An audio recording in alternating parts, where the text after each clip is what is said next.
All right, it looks like everybody's here. And since it's the last Wednesday, I always have my list of stuff. So I want to start a little bit early.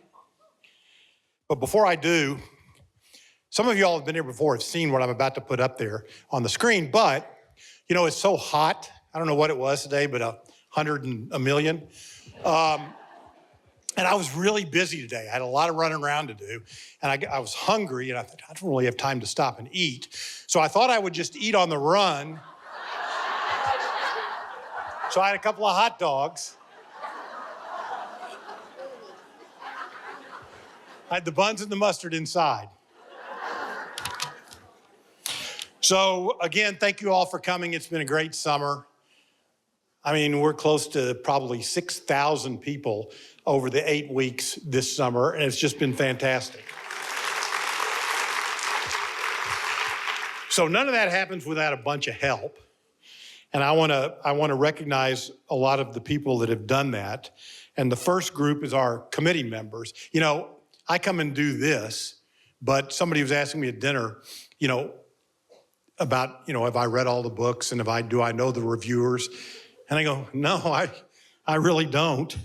That's why our committee is so good, because they all do. So I want to introduce them, and I think they're probably all here, but I'm not going to ask them to stand up. But that were Amy Berry, Shannon Cox, Susan Wilson, Ann Kite, Julie Knoll, Gail Daly, Patricia Moore, and last but not least, Dana Harkey. She's our dual threat because she's a committee member and she's also reviewing for us.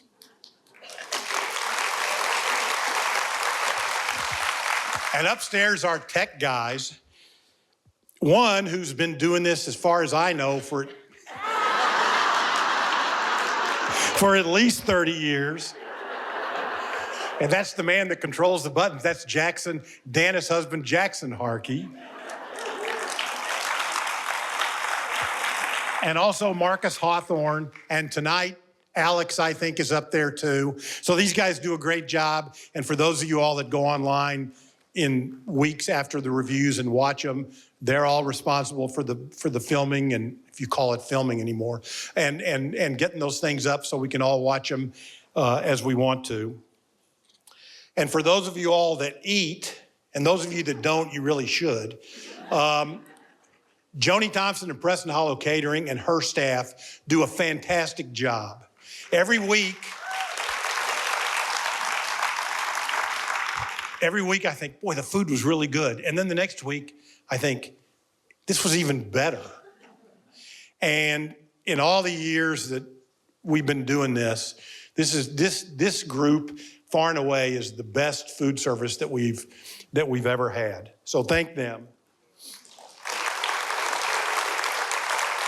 And the people that get the building going and the air conditioning running and the lights on, Wilbur Bolton and Cho Preek, they're around here somewhere. I saw Chor up there earlier. They do a great job. I also want to thank, we're very fortunate to have Interrobang Books when we have authors to bring the books for sale and get them ready so you all can go upstairs and buy them. And as Richard, I think, said last week, they're the largest independent bookstore in Dallas, and maybe Texas, I don't know.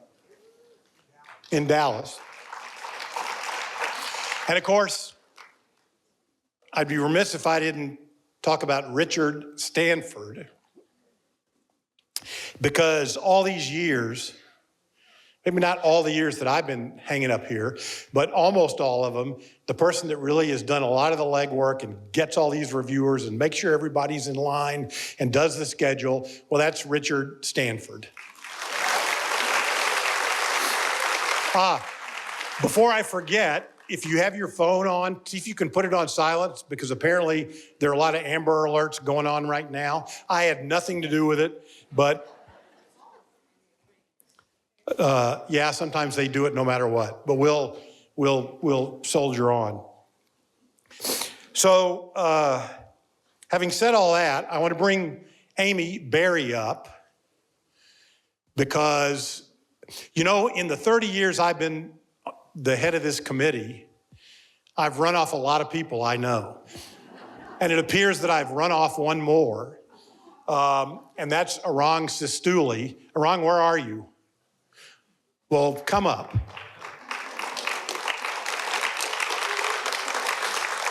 So Arang is moving on. I'm gonna let Amy talk about it, and then she's gonna give the microphone to Thad to welcome us and Dana to introduce our speaker, and I will see you all at the end of the program. Thank you, David. Hello, I'm Amy Berry, the church librarian and small groups coordinator. And in my capacity here on staff, I've had the pleasure of working with Arang, and that's who I'd like to lift up for a minute here. Arang has worked tirelessly on this summer's Rejebian series. She's taken care of so many details that have made the Rejebian program possible and that have made it operate seamlessly and with excellence. Arang has also done a whole host of great things while on the church staff for the past 9 years. Among those, she has spearheaded the retired adult community, and she has guided a multitude of people and groups into serving opportunities. Just today, a church member remarked to me that Arang has made their life so much better in so many ways. Arang has been a beloved member of the staff here, and now she is moving on to an exciting new opportunity. Next week, Arang will begin as the executive director at Literacy Achieves, one of our local outreach partners. This wonderful organization empowers English learners, and Arang is passionate about the important work that it does. I know she'll be a huge asset to this organization. They are so blessed to have her coming on board to lead them. And we wish her well as she enters into this new adventure. At the same time, we will miss Arang on staff here. We want to thank her tonight for everything. And I know all of us here this evening will want to show our appreciation for her good work towards bringing the Rejebian Summer Series to all of us. Let's give it up for Arang.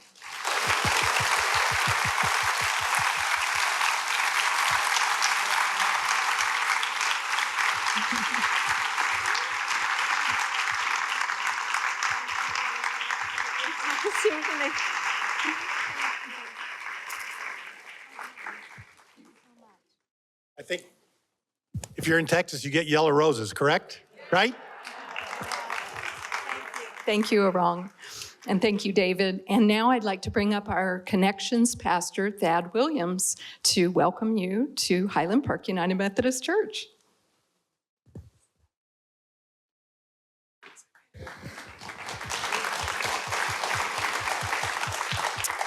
All right, good evening. Welcome to, thank you, there we are. Welcome to Highland Park United Methodist Church. Just by a quick show of hands, I know we do this from time to time. How many of you are either members or involved with HPUMC in some way? Okay, all right, hands down. All right, you already know how I feel about you. Y'all are family, I love y'all. Now, it's all those of you who did not raise your hand. As the pastor of Connections and Community here at HPUMC, I would like to extend an invitation to you. If you are in the market for a wonderful church home or community, we would love to have you on a Sunday. But don't accuse me of sheep stealing. I feel like I wouldn't be doing my job if I did not extend that invitation to you, okay? But we are, in all seriousness, we are so glad that you are here with us tonight. We are just honored.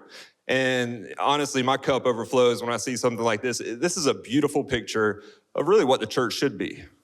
I mean, just look around. We got people from all over the community, all over the city, all walks of life, all backgrounds, all types of affiliations, but we can come together for something like this. So it's just a beautiful picture of what the church could and should be. So in that spirit, as we got alarms going off everywhere, we are, would you just pray with me as we open up and introduce our reviewer for tonight?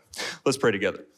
Heavenly Father, we, again, just thank you for the opportunity we have to come into your house and to gather together like this, to fellowship with one another, and to learn, to discuss, to ask questions, to hear more about a topic that quite frankly, we need a lot more of in our world today.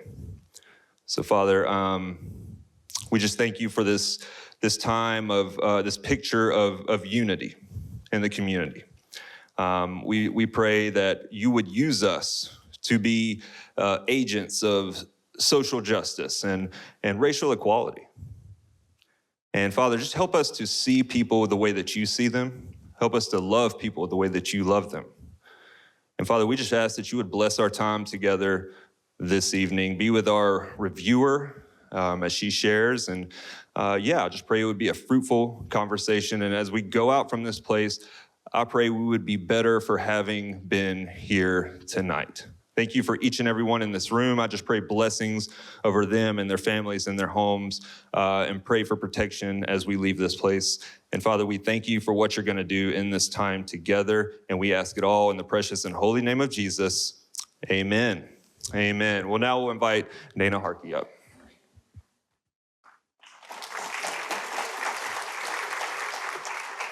Yes, ma'am. I feel like we're playing catch the mic tonight, but why use four mics when one will do? So I'm so pleased to welcome our reviewer tonight. This is her first Rejebian presentation, but she says she's come before just to see us. In chatting with her, I found out something really interesting. She makes her home in McKinney, where she's an active member of First Baptist Church in McKinney. But when she moved there 45 years ago, the population of McKinney was 14,000. Today, it's 214,000. So I understand we've got some McKinney folks back there. You want to wave? Hi. Glad you're here. Glad you're here. Janice Byrd is a Renaissance woman. She describes herself that way. She's also a lifelong learner. Her interest and involvement have included the arts, historical associations, youth programs, interpreting for the deaf, community activities, and numerous church activities. Janice graduated from Baylor with a degree in mathematics and secondary education.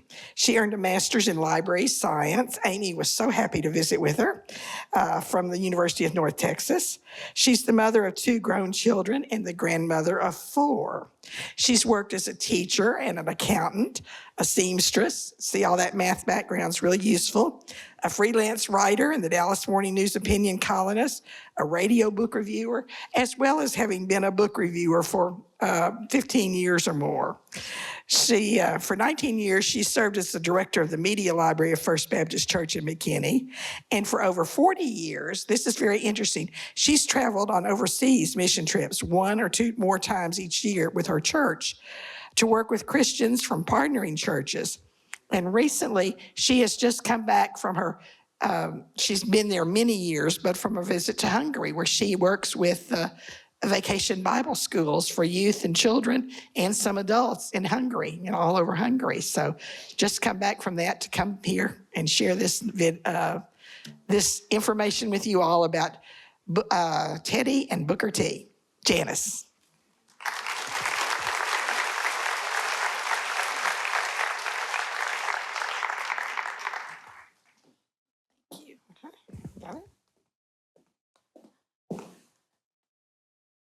It is such a pleasure to be with you tonight. I have looked forward to this for a long, long time. I like to choose books about events, little-known events or perhaps long-forgotten events. And certainly this book by Brian Kilmeade, Teddy and Booker T, is such a story. It's a story of a very unlikely friendship between 2 men that were born in the same year, 1858, but born in very, very different circumstances and very different locations. One was born a slave, and the other was born into a very wealthy and influential family. These 2 men, Teddy Roosevelt and Booker T. Washington, became famous in their own rights before they ever met. They didn't actually meet until their 40s. But when they met, they formed a friendship, a genuine friendship that really changed race relations in America. When John McCain lost the presidency to Barack Obama In 2008, in his concession speech, he said, the events that took place in the White House in 1901 made it possible for America to elect its very first Black president. Now, no one would have imagined that when a little Black boy was born on a pile of rags in a slave shanty, that he would, in his lifetime, become the most influential and powerful Black man in American history. When he was born, he was given the name Booker, just one name. And for the first 10 years of his life, that's all he was called, Booker. He didn't actually know the exact day of his birth or who his father was, simply that it was a white man. Now, by 1865, there were Union soldiers camped out in the woods all around the Virginia plantation where Booker lived. And many people thought that the war between the states was soon to be over. There were many frustrations, of course, in little Booker's life. Probably the biggest was the fact that he didn't get to go to school or learn to read.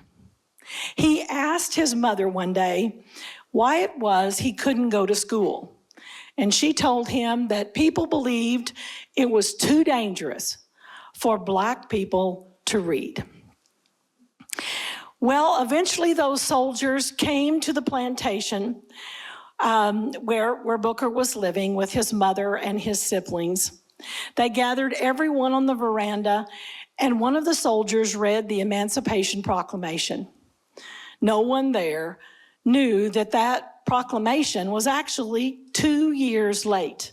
It had been signed by Abraham Lincoln in January of 1863.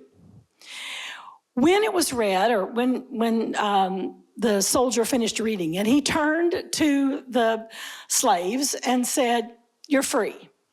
You can go wherever you want to go. You can do what you want to do." For Booker and his mother, it meant going west 200 miles into West Virginia, where his mother was reunited with her legal husband. His name was Wash Ferguson, and he worked in a salt mine. Now, there were schools around for Black children in West Virginia, but Wash wanted his sons to work with him in the salt mine. It took a lot of negotiation from Booker's mother with the salt mine company, with the school, and with her husband. But finally, an agreement was reached that Booker could go to school if he would work a half shift in the mine before school and a half shift afterwards. On his very first day in school, he was so excited. But he noticed that all of the children were answering to two names, and he didn't have two names. He had to think quickly, and when it was his turn, he blurted out that his name was Booker Washington. Probably he got it from his stepfather, because Wash Ferguson, his real name was Washington. So that became his name from that time forward. He was a wonderful student, and soon it was apparent that he was very talented and very just intelligent, and he lost his plantation dialogue. He loved speaking and writing, and he enjoyed school so very much. While he was at school, he learned about a new kind of college for Black students. It was called Hampton College, and it was located on the Chesapeake Bay in Maryland. He talked about it all the time. He set that as his goal. He wanted to attend Hampton as soon as he could. Well, when he was 12, a former school teacher, Miss Viola Knapp, was her name, asked permission from Booker's parents if he couldn't come and live with her and learn the domestic skills and learn customs and manners and just learn how to live in a post-Civil War society. She very much liked Booker, and of course she was interested in his education and encouraged him in that, but everything was really new to him, from using a napkin to how to set a table and those kinds of things. And it was really a wonderful time of learning for Booker. When he was 14, she gave him $12 and told him that he was free to go to Hampton. Now, $12 was not going to get you to Maryland on the train. So that meant that he was going to be walking. Well, he did not enroll in the school or apply to the school. He simply arrived. And by the time he got there, he hadn't eaten in about 3 days. And he hadn't taken a shower in about 3 weeks. So he didn't make a very good impression. The headmistress, who was white, when she found out what he wanted, told him to get the broom and clean out the room next door. He didn't argue. He just took the broom and he went to cleaning the room just as Miss Knapp had taught him. And when the headmistress came back, she took out a handkerchief, wiped down the walls, and they came back clean. Well, she said, I guess you'll do. So he was enrolled at Hampton, finally. It was more or less like a military school, and the students worked in the afternoon on vocational skills, something to make them employable. And once again, Booker excelled at school. He actually graduated in 3 years with a certificate to teach school, but he wasn't through with learning. He was especially interested in speaking and those skills, and about the only place you could get that was a seminary. Not that he thought that he would be a minister, but he enrolled in a theological school, seminary in Washington, D.C. And he was doing quite well there. But that really only lasted for a year, because the very next year, Hampton decided to hire, for the first time, Black teachers, and they remembered their star student. So they went looking for Booker and asked if he would come back and teach. He agreed. He was paid $25 a month. He lived in the brand new dormitory for Native American students. He loved teaching. In fact, he said he learned as much as he did as a student. But even at that, he wasn't at Hampton very long, because 2 years later, a group of men came from Tuskegee, Alabama, and told him about an idea they had for a new kind of college, a college with higher standards, where students would have to be a certain age, they would have graduated from high school, and they wanted him to come to Tuskegee and head up the whole thing. Well, sight unseen, he went to Tuskegee. I'm not sure what he was expecting, but what he found was hopes and dreams, and that's about all.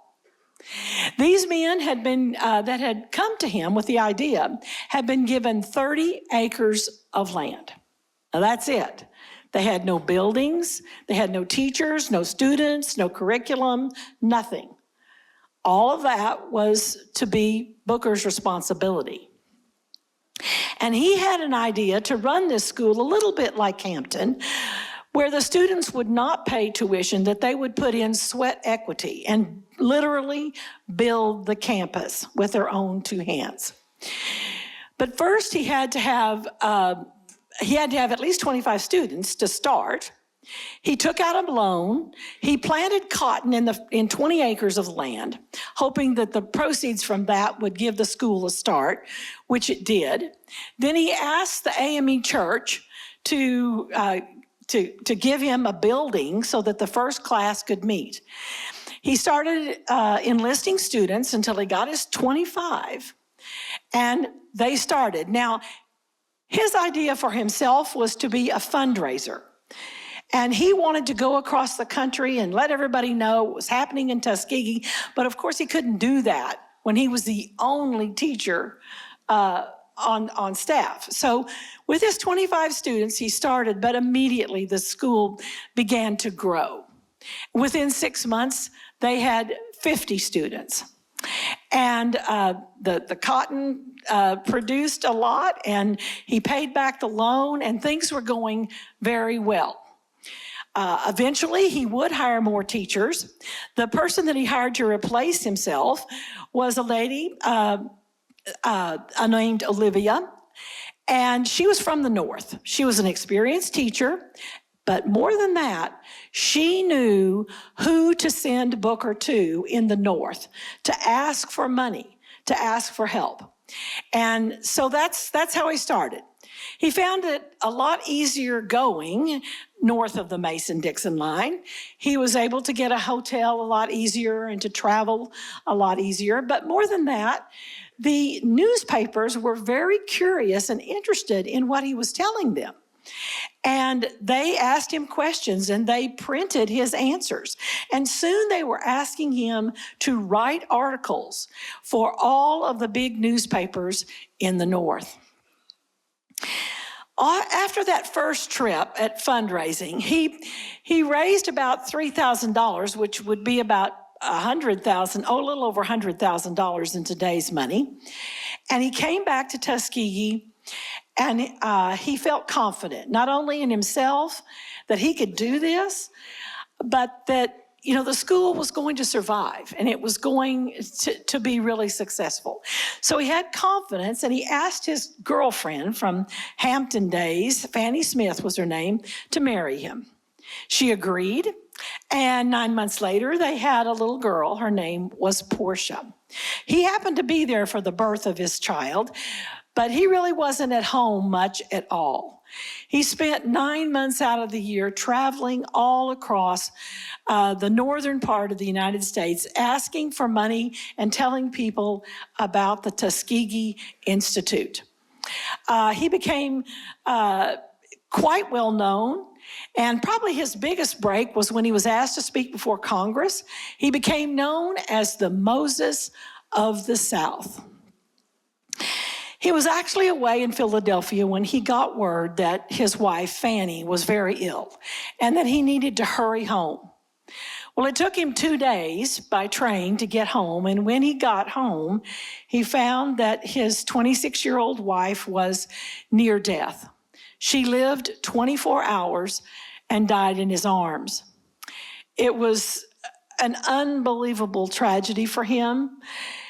He certainly knew nothing about taking care of a toddler, and he didn't want to deal with it. He didn't know how to deal with it. So he gave little Portia to a friend to raise, and he turned around and went back to the North where he was comfortable and just began fundraising once again. He continued in this vein. The school continued to grow. 150 students, 300 students, lots more teachers, and it was a success really from the very first. Eventually, Booker would marry Olivia Davidson, the lady he had hired to replace him. But unfortunately, they had 2 children of their own. But unfortunately, it was while he was away that she too died in a fire. She managed to save the lives of the 3 children, but the smoke just took her life. Again, all Booker could do was go back and do what he knew to do. Now, all of this I need to put in the context of what was happening in the country at the time. After the Civil War, we began a period called Reconstruction. It was a federal program where they were coming to the South to rebuild the infrastructure and to try to integrate about 4 million formerly enslaved people. And the program was going pretty well for the first 10 years or so until Rutherford B. Hayes was elected president. It was a very tight election, and he went to all the governors of the southern states and told them that if they would support him and elect him president, he would take the Reconstruction program out of the federal government and place it in the hands of each of the states. And that's exactly what happened. It was called the Compromise of 1877. And most people came to see that indeed it was a deal with the devil, because in effect, it legalized segregation. Now, Booker learned early on that if he was going to be heard and people were going to take him seriously, he had to speak dispassionately. He had to speak with reason and with calmness and explain exactly his thoughts and ideas. And that's what he did. But many times he felt like he needed to shout out or just cry because of all the injustices that he saw going on. But he saved that for his writing. The first book he wrote was an autobiography. It was called Out of Slavery. It became an American classic. It's never gone out of print. Now, in the same year, 1858, that Booker was born, another little boy was born in New York State. His name was Theodore Roosevelt. He was loved by his parents, and it would seem to everyone, had every advantage that a child could have. But most people did not realize how fragile his health was. His parents feared for his life 3 times before he turned the age of 3. And then at 3, he developed asthma. He was such a frail and sickly child, and he was born virtually blind. Even as a toddler, he wore very thick eyeglasses, which of course brought a lot of teasing. But he loved to read. His father was convinced that physical exercise would be the answer to his constant sickness. And even as a preschooler, he was learning how to swim, how to row a boat, how to wrestle. He was taught to be outdoors. That was also thought to be very helpful. And he loved to collect rocks and feathers. He learned how to do taxidermy, even as a child. And he just loved to collect and be outdoors. When it came time for him to go to school, his parents were too frightened to send him to the public school just because of his health. So they began homeschooling. Eventually, all of their children would be homeschooled. Probably the biggest, most amazing thing that happened to Teddy in his childhood was when his family decided to take the entire family, all 6 of them, to Egypt and take a cruise down the Nile.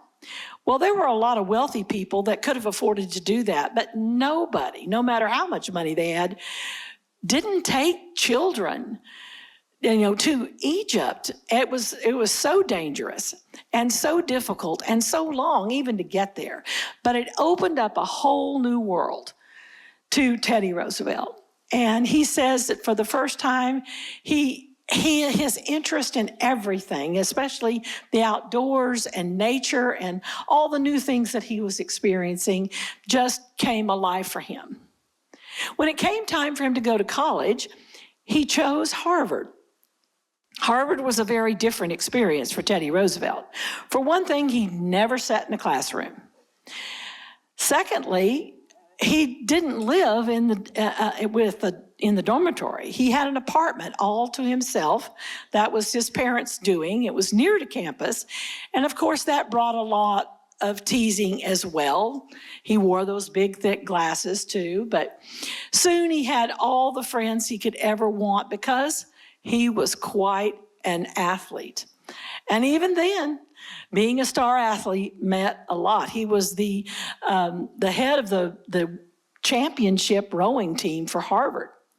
So he had a lot of friends, and he was a wonderful student as well. Now, when he was a junior, a friend of his introduced him to a woman by the name of Alice Hathaway. He met her in September, but by Thanksgiving, he was telling everyone that he was going to marry Alice. Well, it took him 2 years to convince her and to convince her father that she should marry him. By then, he had graduated from Harvard and had decided to go into public service. And he felt that, getting a law degree would be very crucial for that. So he enrolled in the Columbia Law School. Now, Alice and he married, and they took up residence in the Roosevelt Mansion on 57th Street in Manhattan. Well, Columbia is on 7th Street, so it was 50 blocks. And every morning, he would walk those 50 blocks, rain or shine. He was walking. He believed in exercise, and he wanted to stay healthy. He was a very busy student. Just to be a law student would be enough, but he was a married student and he had social obligations. He also wrote his very first book, the first of 33 books he wrote while he was a student at Columbia.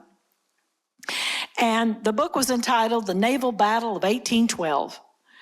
Quite an unlikely subject, but Teddy loved battleships, and he loved the Navy. He believed that we ought to have a bigger Navy, and that he credited the Navy with winning the War of 1812. And of all the books that he wrote, that first one is probably his most endearing and enduring. It's really a delightful read, although the title doesn't sound like it would be. He was also very much involved in politics, and every month he would meet with the Republicans for their monthly meeting. And he was very, very interested in that. After he and Alice married, he ran for the New York House of Representatives, and he won. So that meant that he was going to be spending a lot of time in Albany. And Alice would go with him. That first year, she was with him every time he was there. But then the second year, she got pregnant. And both of them wanted to have a large family. Teddy so loved his father. He thought that he was the best father in the entire world. In fact, when he was a college student, he wrote to his parents, telling them that he had never met a student whose parents loved them as much as his did. And he wanted to be a good father. So he was so excited. But Alice couldn't travel, and he was in Albany when he got word that she had gone into to labor and that they had a baby daughter. Now, they'd already agreed they were going to name her Alice, after her mother. He was getting his things together to take the train 150 miles back to Manhattan when another telegram arrived saying that something terribly had gone wrong with the delivery.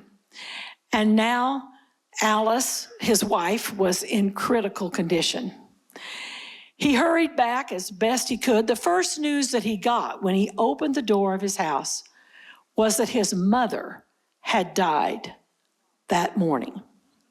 He went up to see his wife, and she died in his arms 12 hours later. He had a newborn. He had absolutely no idea what to do with a newborn. He, just like Booker, could not deal with it. He didn't want to be around. He didn't want to go back to Albany. He wanted to get as far away as he could. And he gave little Alice to his sister, Bammy, to raise.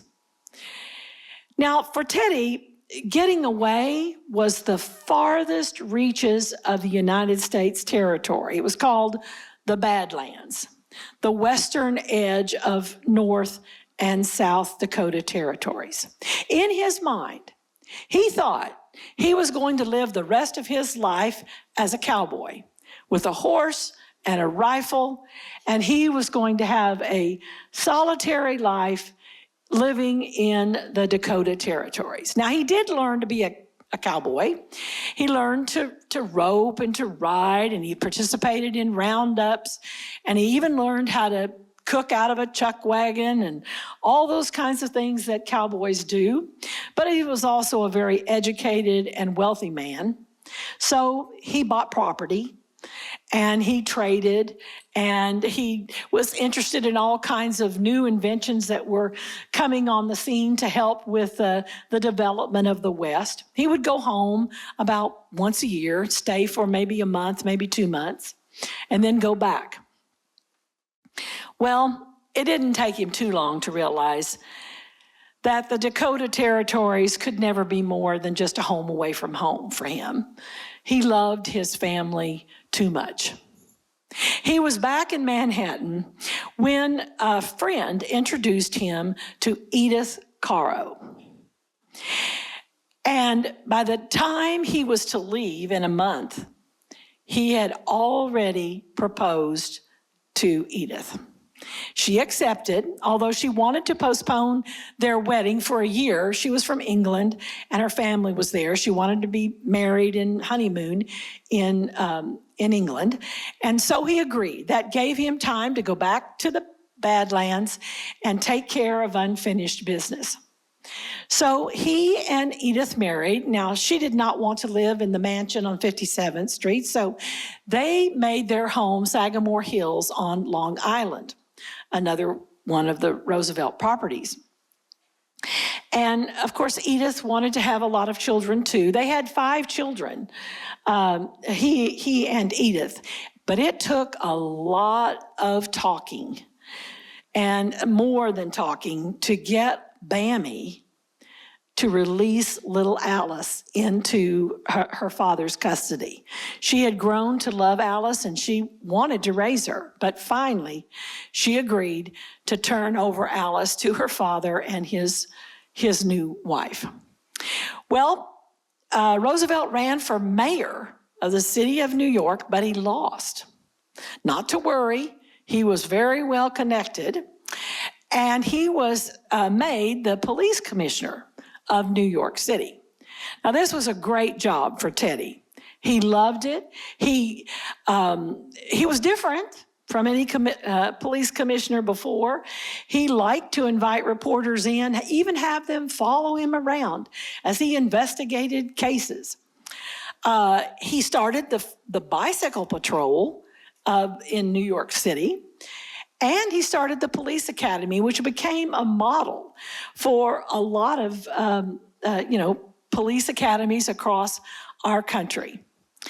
He was still involved in politics. In fact, his friend, William McKinley, ran for president in 1896, and Roosevelt helped him win that election. And I suppose he expected to be a part of the McKinley government. And indeed, he was given a position, one that he relished. He was made the Assistant Secretary of the Navy, and he was delighted. The first thing he did was to commission 3 new battleships, which doubled the size of our Navy.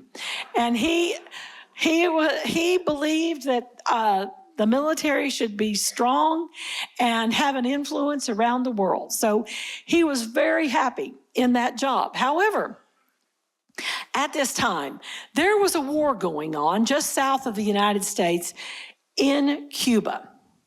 The Cubans were fighting for their independence from the Spaniards who had settled them.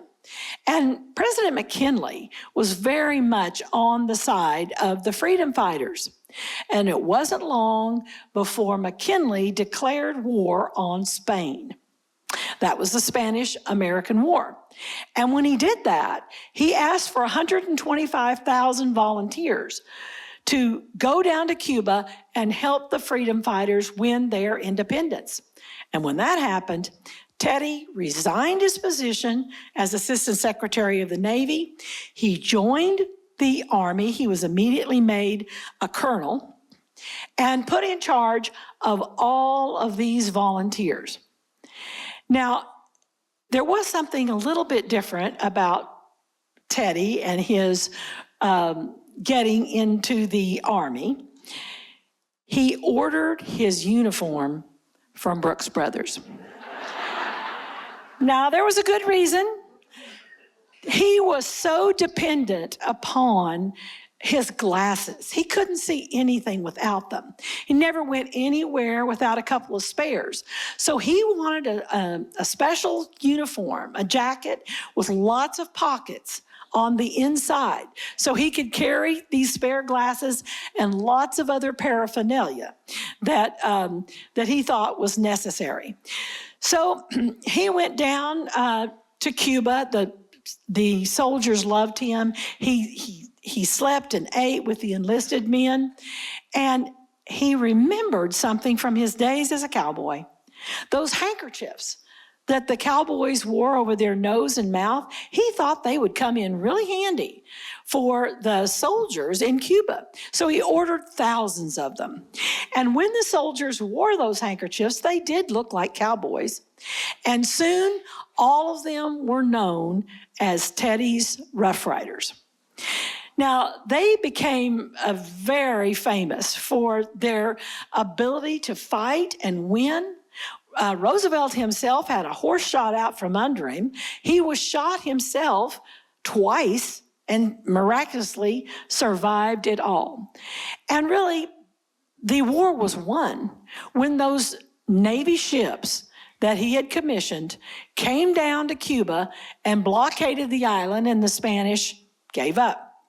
So now he was headed back to the United States as a hero. He could have had any job he wanted, and what he wanted was to be the governor of New York. So his name was put on the ballot, and sure enough, he won by a landslide. Now, not everyone was thrilled. He was 40 years old, and most people thought that was too young to be a governor. He was very opinionated. He was very outspoken, and lots of times he said things he shouldn't have said. He was also too transparent. He invited, again, the reporters to come in every day and ask whatever questions they wanted. Now, it was during his time as governor that Teddy Roosevelt and Booker T. Washington met. Probably it was Teddy who reached out to Booker because he read everything, and he was well aware of the Tuskegee Institute and Booker speaking in Congress and all the articles he'd written. And he, at this time, Teddy, was interested in thinking about running for president himself. But he knew he had a problem. He didn't know anything about the South or Southern culture, and he was very frustrated that 3 decades after the Civil War, our country was still so divided and still so segregated. And he thought that the best person to help him understand what to do and how to help would be Booker T. Washington. So he reached out to him and asked if maybe the next time he was in New York, if he would come by his home in Sagamore Hills, and he'd like to talk to him. And that is where they met for the very first time, and immediately they hit it off. They had such chemistry, such a rapport together. They both recognized it. They both had the same goals. And of course, they started their friendship there. Roosevelt wanted to go down to Tuskegee, promised Booker that he would get there. The school was doing so well, it was growing at a faster rate than Harvard. And Roosevelt wanted to see the success and what was happening down there. Well, he didn't serve too long as governor.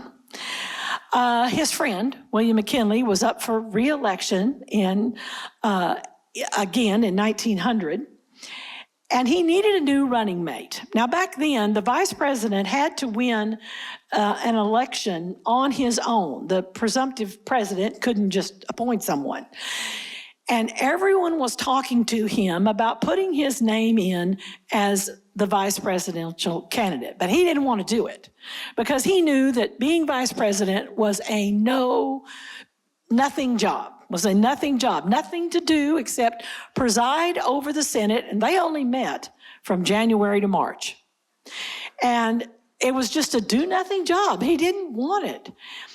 But at the convention, his name was put in, and the vote was 295 to 1, the one being his own vote.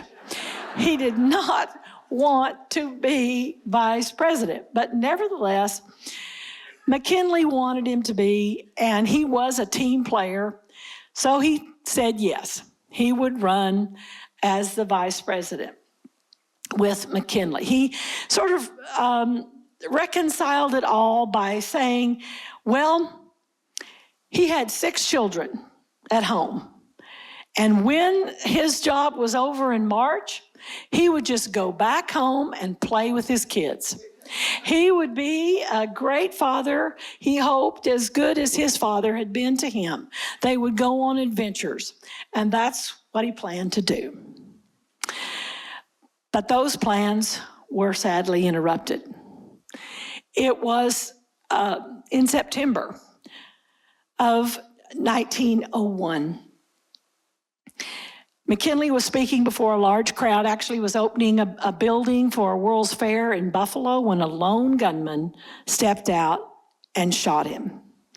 He was shot twice. He fell to the ground. He was immediately taken to really they called it a clinic, and they tried to save his life. Well, Roosevelt found out about it. He was in Vermont visiting the lieutenant governor, his friend, who was hosting a reception for a brand new British Parliament member, Winston Churchill. And he got word that McKinley had been shot. So he immediately went to Buffalo. And by the time he got there, well, McKinley was sitting up, talking. He was eating. His doctor said that he was doing so well. They'd gotten a bullet out. They said he was going to be fine. And well, Roosevelt was a little skeptical, but he stayed for 3 days. And with each day, McKinley got better, and he was walking around. So Roosevelt went back home to Sagamore Hills. 3 days later, he got word from the Secretary of State that on Saturday morning, President McKinley had died. So now, the man that all those New Yorkers were trying to get out of their hair as governor, he was now the most important and influential person in America. You can imagine that the first week was chaotic, as it would be for anyone, but that also happened to be the week that he had promised. He had promised Booker that he would go down to Alabama to see Tuskegee. Well, of course, he couldn't do it. So the first thing he did as president was to contact Booker and tell him he couldn't come. But please, he begged him, please come as quickly as you can. We need to talk. We need to set our plans in action. So it was on Saturday. Roosevelt was working late every night, but this was at the White House. It was after 9 o'clock. Everyone had gone to bed. The staff had gone home, and he was there up late working when there was a knock at the door. It was after 9 o'clock. He went to the door and answered it himself. And there was Booker Washington, ready to talk, ready to get to work. And they went to the library and they discussed what their strategy would be. Roosevelt wanted Booker to write recommendations for qualified black men and white men as well that were sympathetic to their cause and to their mission, and he would start appointing them in federal positions. That was the first step. When Booker left and was headed home, he was overwhelmed with gratitude. He realized that this was such a unique opportunity and that he had the ear of the President of the United States. And he was just so grateful. Well, about a month later, Roosevelt sent a formal invitation to Booker to come to dinner. Now, this would not be some late night secretive meeting that no one knew about. This was going to be a big event. And Booker knew he would not be the only black person there, but all the others would be servants. He was a little bit nervous about going, but in the end, he trusted his friend. And so he came to the White House for dinner. Now, according to Victorian customs of the time, children were to be seen but not heard. But the Roosevelts never did adhere to that. No matter who they had for dinner, their children, except the youngest toddlers, were all invited to be there and encouraged to ask questions and to join in the conversation and to learn something. So it was a wonderful time at the dinner table. Edith loved to entertain. Of course, Roosevelt always liked an audience. So they had a grand time at dinner, and then afterwards, the two of them went into the study once again and continued with their plans, which didn't end until almost midnight when Booker said he had to get a train back to New York. On the train, once again, he was just thanking God for the opportunity and the progress that they were making. But when he got to New York, the papers were already out, and it was nothing less than scandal written all over every newspaper. People were saying that this was the most scandalous thing that a president had ever done in the United States. And what was this crime? Inviting a black man to the first table, as they called it. While one senator from South Carolina said it would probably take the deaths of hundreds of people before this could ever be rectified. Right away, Booker started getting death threats, and everyone told him he needed to carry a pistol. But that's not who he was, and he just wasn't going to do it. Not so with Roosevelt. He began to carry his own weapon. Now, very unlike Roosevelt, he wouldn't answer any questions about it. Of course he was asked, but he would not reply. He wrote to Booker and told him not to worry. Everything was the same as it had been. Their plans were on the go, but he advised him not to talk about it. And he didn't. Neither one of them ever mentioned it. Now, Roosevelt, of course, had lots of plans and lots of ideas for his presidency. He wanted to take down the monopolies, the railroads, Standard Oil. He started the Panama Canal. He's the one that said, speak softly and carry a big stick. He wanted the military to be bigger and better and more of an influence in the world. So he had lots and lots of plans. And by the time the next election came around, in 1904, he won. Primarily, it was a narrow vote, but he primarily won because of the black vote in the North. Finally, 5 years later, he was ready to go down to Tuskegee. And he went down to see the institution, and he toured the campus, he gave a speech. Booker was so thrilled and so proud that the President of the United States was there, and he realized that Roosevelt's presence at Tuskegee said more than any dinner could have ever said, and it was a turning point. He wanted nothing more than to take his friend to lunch, but that was not going to happen. Well, in 1908, Roosevelt felt that he had accomplished everything he'd set out to do, and that he would not run for another term. Right after he left the presidency, Booker asked him to go onto the board of Tuskegee Institute, and he said yes. That was such a huge, huge thing. And it was really an eye-opening experience for a lot of people. After everything that had transpired, They remained friends. Their friendship was real and genuine. Now, the president following Roosevelt had, Taft, had promised to keep on consulting with Booker, but he really didn't. In fact, he didn't do a lot of things that he had promised Roosevelt he would do. So when the next election came around, 1912, Roosevelt changed his mind and decided he'd run for a third term. It nearly cost him his life. He was campaigning in front of a large crowd of people when once again a lone gunman came out and shot him in the chest. He was standing at the podium, just getting ready to speak. Everyone saw it, heard it. There was a big hole in his jacket pocket. But Roosevelt didn't fall to the ground. He said he didn't feel a thing. He told the crowd not to worry. He was going to go ahead with his speech. So he unbuttons his jacket and he takes out his 54-page speech, handwritten, folded twice. It was about this thick. And when he got it out, everyone can see there was a big hole in this paper.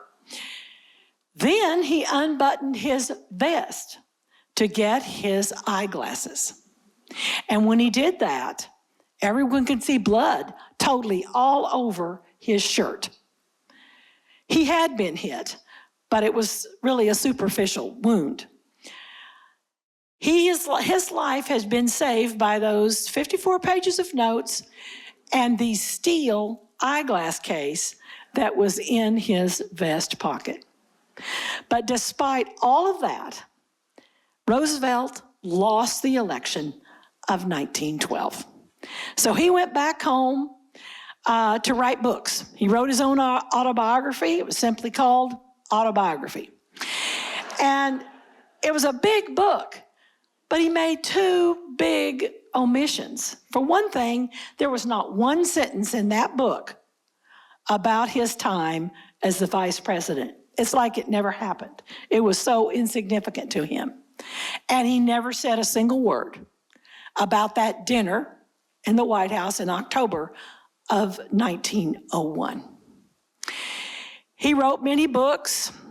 Booker died in his sleep in 1915, and Roosevelt went down to Tuskegee to give the eulogy. He spoke of his friend and all the wonderful work that he'd done and how he admired him. 3 years later, in 1915, Roosevelt died of an aneurysm. And 6 years after that, a famous sculptor began to carve his likeness on the granite face of Mount Rushmore, along with Washington and Jefferson and Abraham Lincoln.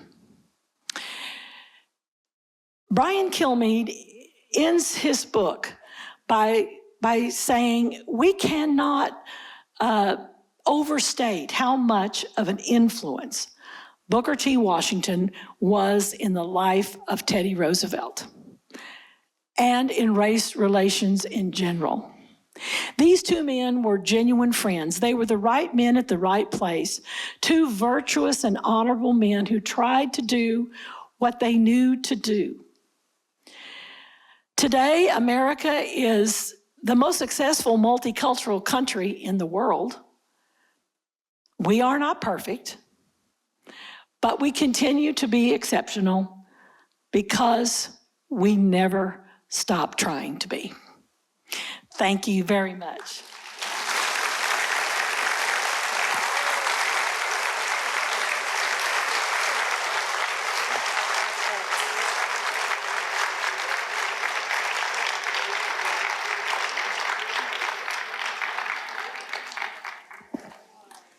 Well, I think that was a pretty good way to wrap up, huh? So once again, I just want to say we are so grateful that you all came all these Wednesdays this summer. It always makes my heart warm when I walk in here and don't see very many empty seats. So having said that, everybody go home, have a great rest of the year, and we're going to be 70 next summer. So we plan on seeing all of you all the first Wednesday in June. Have a great rest of the summer, guys.